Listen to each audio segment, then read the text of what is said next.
Q potency में alcohol मिलाकर बढ़ाई जा सकती है, यानी कि महलूल मिला के बढ़ाया जा सकता है इसको। देखिए जी, आपने बढ़ाना है वो, लेकिन वो मदर टिंचर नहीं रहेगी, वो फिर 1x बन जाएगी।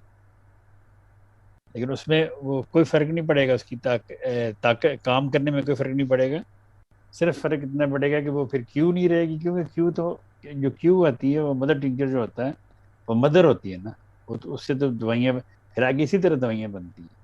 अगर आप उसमें, जब वो आखिर पे 5 ml या 3 ml रह जाए, उसमें आप अल्कोहल भर के उसको 10 बार अच्छी तरह से हिला लें, तो उसके बाद वो बन जाएगी फिर 1x। तो आप करें इस्तेमाल, 1x में भी उसी तरह करेगी जिस तरह वो मदर टिंचर करता था। फिर जब आप आपकी वो भी खत्म होने वाली हो, तो उसको जब दोबारा आप मिलाएंगे, फिर वो बन जाएगी 2x। तो वो आपको फायदा देगी इंशाल्लाह। ठीक।